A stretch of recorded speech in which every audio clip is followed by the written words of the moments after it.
When Joe Biden dropped out of this year's presidential race and endorsed his Vice President Kamala Harris, one of the first things to start spreading around online was an ad comparing her to Donald Trump. He's a world leader in temper tantrums. She never loses her cool. There's two surprising things about this ad. Firstly, despite what a lot of people sharing it online said, it's not new, it's old. He's tearing us apart. She'll bring us together. It was released in late 2019 while Kamala Harris was trying to become the Democratic candidate for the 2020 election. This is Trump. And in every possible way, this is the anti-Trump. But the second surprising thing is it was never actually used as an ad. It was released on Kamala Harris's Twitter and Facebook accounts, but when you make a campaign ad, you usually spend a lot of money making sure that voters see it. Her campaign couldn't do that because they actually had no money. Despite massive layoffs, the campaign's bank accounts were running dry. Kamala Harris's 2020 campaign ended a little over a week later. I'm not a billionaire. I can't fund my own campaign. And as the campaign has gone on, it has become harder and harder to raise the money we need to compete. This was 11 months before the actual election. It's not like she lost in the Democratic Party primaries. She didn't even make it to the primaries. Let's keep fighting for the America that we know can be unburdened by what has been. Her campaign had started strong, but before anyone cast a vote, it hit a wall. A wall she could not scale. Everyone's asking who has what it takes to beat Donald Trump. Poll after poll indicated that she was not electable in the eyes of Democratic Party voters. Electability is kind of a mythological thing. It's not likability or relatability. It exists only in the election commentator part of our brain that tries to predict the future, the pundit cortex. It's seemingly crucial that candidates have it, and apparently Kamala Harris didn't. But 4 years on, the Democratic Party is going all in on the idea that she is electable and that she can beat Donald Trump. According to Joe Biden, the fate of American democracy is riding on it. Whether we keep our republic is now in your hands. So why wasn't she electable then? And is she electable now?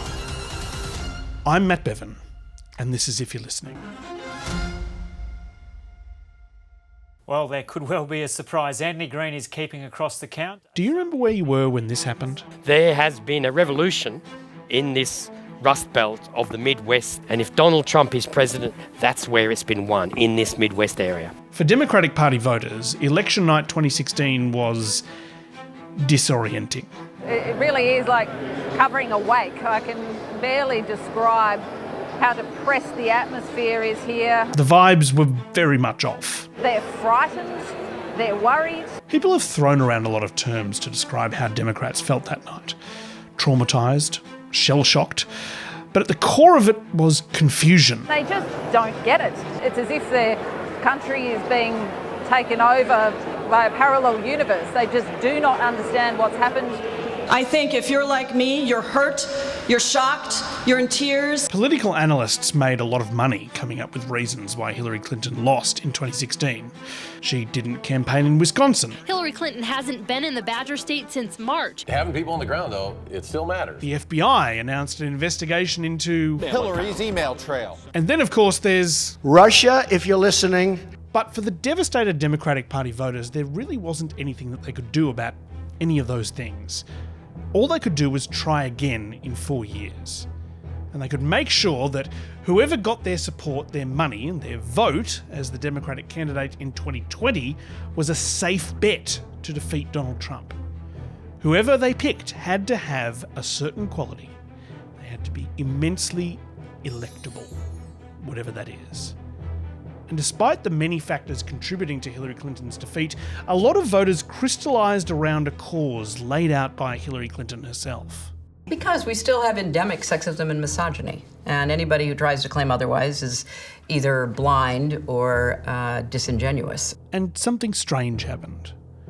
Democratic voters, who were not themselves sexist or misogynist, decided, consciously or not, that they didn't want their candidate next time to be a woman. And I've realized that women are hated even more than black men in this country. That's how I feel. As the primary season drew near, the thing on the top of many Democrats' minds wasn't who they most believed in or who aligned with them most politically. Instead, they were just asking, who is most electable? Oh, what's up, Oakland? In January 2019, in front of a crowd of 20,000 people, Kamala Harris officially launched her presidential campaign. While other candidates had thrown their hat in the ring and others were hinting at a potential run, Harris was the first high-profile Democrat to launch a campaign to be the party's 2020 presidential nominee. So here we are. In the speech, Harris talked about her upbringing. I am so proud to be a daughter of Oakland, California. She'd made her name in California as a prosecutor, as district attorney for San Francisco, and then as the state's attorney general. She'd been elected to the Senate in 2016 and had become nationally prominent for her tough questioning of Trump officials in Senate hearings. Has the president or anyone at the White House ever asked or suggested that you open an investigation of anyone? I'm asking you a very direct question, yes or no. Who'd you talk to? I don't know. You don't know. Okay. Now she hoped to convert that fame into a White House run. I stand before you today to announce my candidacy for President of the United States. You need a clear strategy when you're running in a presidential primary. You need to know which states you're going to target to get an advantage over your opponents. Kamala Harris's strategy sounds crazy when you first hear it, but that's only because the primary process is crazy. She was going to target an overwhelmingly Republican state, South Carolina. See, South Carolina votes in February, early in the election cycle, and it has a large black population. The party needs to do a better job in terms of making it clear that African Americans are the working class base of the party. Demonstrating your support among black voters is key for any Democratic Party candidate, as black voter turnout is often the difference between victory and defeat. If even 5% fewer turn out to vote, it could change the result in swing states. Winning the primary in South Carolina is a huge signal to the party that black voters are on your side. This was Kamala Harris's strategy. Her campaign launch was on Martin Luther King Day. Frederick Douglass said it best, and Harriet Tubman and Dr. King knew. To love the religion of Jesus is to hate the religion of the slave master. It wasn't just her black heritage that she was highlighting. The campaign launch was embracing her gender as well. Ahead of her speech, Beyoncé and Alicia Keys' tracks were blasted at the crowd, echoing Hillary Clinton's girl power anthems. The launch seemed to go incredibly well. So, let's do this. Kamala Harris took an early lead in fundraising, and a poll published soon after her launch found that she was the runaway leader in South Carolina. But that poll came with a caveat. She was leading the race only among candidates who were already campaigning, and that excluded Joe Biden, who was yet to start his campaign. Once you included him, well... Early polls suggest he's the leader in a crowded, very diverse field vying for the Democratic nomination. Not only was he ahead, but he had the exact same strategy as Harris, targeting South Carolina. And it will start right here in South Carolina. So, let's go there, to the middle of summer 2019 and the biggest event on the South Carolina primary campaign calendar. Congressman Jim Clyburn's world-famous fish fry. I have been asked time and time again, what is this fish fry all about? Jim Clyburn is the only Democrat in Congress from South Carolina. He runs the party in the state, and his endorsement is critical to victory for any Democratic candidate. So candidates climb over the top of each other to make it to his fish fry event, put on a Clyburn shirt, and woo the crowd. Some of the candidates do struggle with the informality of the event. Because I believe our candidates are a part of the Avengers. We're here to save America. And Congressman, that is some damn good fish. The Republicans, that's the Hunger Games. Some of them thrive on the relaxed atmosphere. This is a fish fry, so I want to end with this. Let's not flounder. Let's get out there and kick some bass. All right. But 22 candidates were speaking, and that's a lot. People get tired of standing up on a hot, sticky South Carolina evening, and you want to speak early, not late, and you're meant to keep your speech to a minute. Joe Biden spoke second. Hello, everybody. It's great to be back. This is my third fish fry, Jim. Seems like I've lived in South Carolina for a long time. Look. He spoke for 65 seconds and got off the stage. I did it in a minute. That's the shortest speech Joe Biden ever made. Nobody else kept it even remotely that short. You will get sick and tired of seeing me. I was not exactly the popular kid on the block. Lead is not a major public health threat. One more thing. I got sick. Abraham Lincoln said, Guaranteed high-quality tiger friends. There's one that bugs me the most. When he says, my name is John Hickenlooper, as we meet here tonight, There's an Asian man running for president who Thinks that he is above the law. We're doing some hot yoga right here tonight. I'm sorry, baby. We didn't have any fancy conversations around The 1%. 1/10 of 1%. 0%. Imagine a woman in a blizzard. All of that happened before Kamala Harris had her turn. It's that point of the evening where almost everything that has to be said has been said. Dreadful way to start a speech. It implies that you're just like all the other candidates with nothing new to say. But she knew that people were ready to go get another beer, maybe see if there was any fish left. She gave it a go, but her lines didn't really land.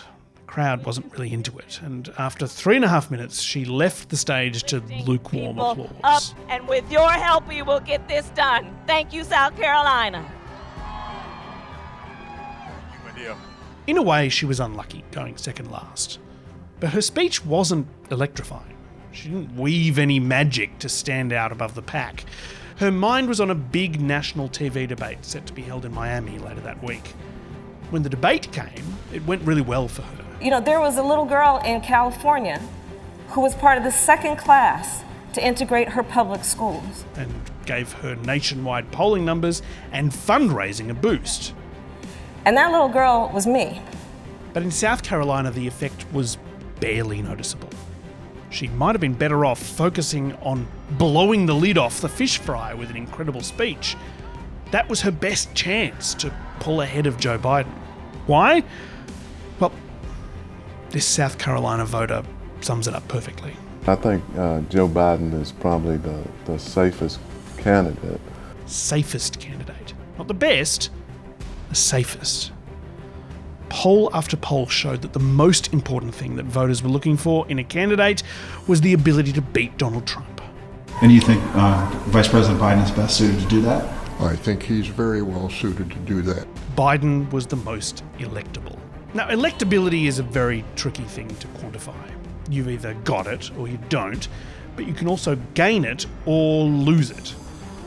Many people thought that Hillary Clinton had it. She also is seen as the most likely primary candidate to win the general election, putting her in a strong position to make an electability case. But of course, seemingly, when it mattered most, she didn't. So how can you measure it? Well, in the same week as the fish fry and the Miami debate, pollsters asked Democratic voters an interesting pair of questions.